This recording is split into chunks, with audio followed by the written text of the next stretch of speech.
कहीं क्राइम हुआ हो या किसी का मर्डर, हमारा शक कभी भी महिलाओं पर नहीं जाता है। हम उन्हें हमेशा ममता और दया की मूरत मानते हैं, लेकिन गलत इरादे, लग्जरी जिंदगी बिताने की लालसा, बदले की भावना, ये सारे भाव सब में होते हैं जो किसी को क्राइम करने पर मजबूर करते हैं। ये सारे भाव जब किसी में प्रबल हो जाए तो वो किसी से भी गलत काम करवा सकता है। कुछ ऐसी ही कहानी है कोर्ट मर्डर करने वाली जॉली जोसेफ की। ये कहानी है केरल की कोझिकोड गांव की। जी हाँ, उसी राज्य की जिसको सबसे ज्यादा एजुकेटेड माना जाता है। हाल ही में नेटफ्लिक्स पर करी and cyanide the jolly Joseph case एक क्राइम थ्रिलर डॉक्यूमेंट्री रिलीज हुई, जिसके बाद एक बार फिर इस कहानी की चारों तरफ चर्चा हो रही है। तो आइए आज आपको इस वीडियो के जरिए से एक महिला द्वारा खूनी खेल की कहानी सुनाते हैं। आखिर कैसे जॉली जोसेफ ने एक एक करके अपने ससुराल के 6 लोगों को मौत के घाट उतार दिया। आइए जानते हैं कैसे इस कहानी की शुरुआत हुई और आखिर हत्या के पीछे क्या था कारण।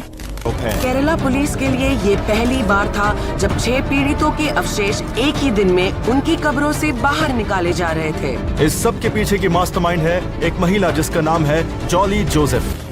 जॉली केरल के इडुक्की प्रांत के वझावारा गांव में एक किसान परिवार से ताल्लुक रखती थी। जॉली का नाम उसकी बिहेवियर के अनुरूप रखा गया था। जॉली जोसेफ एक हंसमुख, मिलनसार और खुशमिजाज व्यक्ति के रूप में जानी जाती थी। जॉली एक एम्बिशियस महिला थी। इनके पिता एक धनी इलायची किसान थे। जॉली जोसेफ के बारे में कहा जाता था कि उनके सपने खेत खलियात से परे थे। जॉली अपने परिवार से पहली ऐसी लड़की थी जिन्हें कॉलेज जाने का मौका मिला था। जॉली के सपने हमेशा से बड़े थे। साल 1997 में जॉली के जीवन में तब बदलाव आया जब एक फैमिली फंक्शन के दौरान रॉय थॉमस नाम के एक लड़के से उसकी मुलाकात हुई। साल 1997 में रॉय थॉमस से मुलाकात के बाद जॉली की एक नई कहानी शुरू होती है। रॉय थॉमस एक पढ़े लिखे संपन्न परिवार से ताल्लुक रखते थे। रॉय के पिता एक स्कूल में क्लर्क की नौकरी करते थे और उनकी माँ एक स्कूल में एक टीचर थी। रॉय थॉमस 3 भाई बहन थे। एक पूरा भरा पूरा परिवार था। जॉली और रॉय की पहली मुलाकात के बाद दोनों में गहरी दोस्ती हुई, फिर प्यार हुआ और फिर शादी हुई। लेकिन इस शादी की शुरुआत ही एक झूठ से होती है, और वो झूठ था जॉली की तरफ से, जिसने थॉमस परिवार से अपना परिचय देते हुए कहा था कि वो हाईली एजुकेटेड है, उसके पास M.Com की डिग्री है। शादी के बाद सास ने जॉली से बार बार नौकरी करने की बात कहने लगी, लेकिन जॉली घर संभालने और खाना बनाने में रुचि दिखाती थी। सास जॉली से हमेशा कहती कि तुम पढ़ी लिखी हो, पोस्ट ग्रेजुएट हो, तो घर में क्यों रहती हो, नौकरी क्यों नहीं करती। सास लगातार जॉली से नौकरी और आगे बढ़ने का प्रेशर बनाती रही। तब तक जॉली प्रेग्नेंट हो गई, जिसके बाद सास कुछ दिनों तक नौकरी को लेकर जॉली से कोई भी बातचीत नहीं की। बच्चा जब बड़ा हुआ तो एक बार फिर जॉली की सास ने नौकरी की बात छेड़ी और कहने लगी कि तुम नौकरी करो, मैं तुम्हारा बच्चा संभाल दूंगी। सास चाहती थी कि जॉली अपने पैरों पर खड़ी हो और वो सेटल हो जाए, लेकिन यहाँ उसकी सास को पता नहीं था कि जॉली इतनी पढ़ी लिखी नहीं है कि उसकी अच्छी नौकरी लगे। एक दिन जॉली की सास ने जॉली के पिता को बुला के उसको नौकरी करने के लिए समझाने की बात कही। जॉली को डर लगा कि इससे तो उसका पोल खुल जाएगा और उसका झूठ पकड़ा जाएगा। जॉली ने सबसे पहले अपनी सास को अपने रास्ते से हटाया और साल 2002 में उनकी मौत हो गई। उस वक्त सभी को लगा था कि रॉय की माँ की मौत उनके बढ़ती उम्र के कारण हुआ, लेकिन वहाँ से मौत का सिलसिला ऐसा शुरू हुआ था जो रुकने वाला नहीं था। सास को मौत की नींद सुलाने के बाद जॉली ने पूरे घर को अपने कब्जे में कर लिया। जॉली के ससुर और रॉय थॉमस के पिता टॉम थॉमस के पास अच्छी खासी प्रॉपर्टी थी, जिसके ऊपर जॉली की नजर पड़ी। इस बीच अपने चचेरे देवर के साथ जॉली का एक्स्ट्रा मैरिटल अफेयर भी चल रहा था। जॉली अपने ससुर को हटाकर प्रॉपर्टी अपने नाम करना चाहती थी। इसमें मैथ्यू ने जॉली को साइनाइड ला कर दिया और इस तरह जॉली अपने ससुर को भी मौत के घाट उतारने में कामयाब हो जाती है। उसके पति रॉय अपने माँ बाप के मौत के बाद काम करना छोड़ दिया और शराब पीने लगा था। ससुर टॉम की मृत्यु के बाद जॉली एक तरह से घर की मालिकन बन गई थी, लेकिन प्रॉपर्टी पर अब तक उसे पूरा हक नहीं मिला था। अब उसका पति टॉम उसके रास्ते का कांटा था जिसको वो हटाना चाहती थी। साल 2011 में रॉय बाथरूम में अचानक से बेहोश हो गया और उसके मुंह से झाग निकल रहा था। जब उसे हॉस्पिटल में भर्ती कराया गया तो उसने हॉस्पिटल में ही दम तोड़ दिया, जिसके बाद रॉय के छोटे भाई बहन और चाचा ने मिलकर जब रॉय का पोस्टमार्टम करवाया तब जांच में पता चला कि रॉय की बॉडी में साइनाइड की मात्रा थी। पुलिस को यह बताया गया कि वो बहुत शराब पीता था, इसलिए उसकी मौत शराब की वजह से हुई। पुलिस ने भी इस बात को मानकर केस दर्ज नहीं किया। इस 3 मौत के बाद रॉय के चाचा मैथ्यू को जॉली पर शक हुआ। जब इसकी भनक जॉली को लगी तो उसने चाचा मैथ्यू को भी साइनाइड देकर रास्ते से हटा दिया। इस बीच जॉली का एक और अफेयर हुआ जो एक स्कूल टीचर था, लेकिन वो शादीशुदा था और उसकी एक बहन भी थी। जॉली ने उसको पाने के लिए उसकी बहन और उसकी पत्नी को भी साइनाइड देकर मार डाला, जिसके बाद उसने उस टीचर से शादी कर ली। इस तरह हुआ जॉली के खूनी खेल का खुलासा। रॉय के छोटे भाई और बहन ने जब अपने चाचा और चचेरे भाई के मौत की खबर सुनी तो उन्हें संदेह हुआ और रॉय के छोटे भाई रोजो थॉमस ने पुलिस से अपने परिवार के सभी लोगों की हुई मौत के पीछे का कारण जानना चाहा। साल 2019 में रोजो थॉमस ने पुलिस से फिर से जांच करने की मांग की। पुलिस ने सभी शवों को कब्र से बाहर निकाला और सभी शवों का पोस्टमार्टम करवाया गया, तो उसमें सभी की मौत का कारण साइनाइड बताया गया। जिसके बाद जॉली को पुलिस ने गिरफ्तार कर लिया और उसने अपने जुर्म को कबूला। इस तरह इस खूनी खेल का अंत हो पाया। इस सच्ची घटना पर आधारित बने क्राइम थ्रिलर डॉक्यूमेंट्री को आप नेटफ्लिक्स पर देख सकते हैं। दोस्तों, उम्मीद करूंगा कि आपको ये कहानी अच्छा लगा होगा। मिलते हैं एक और दिल दहलाने वाली कहानी के साथ। तब तक के लिए बी सेफ, बी अलर्ट।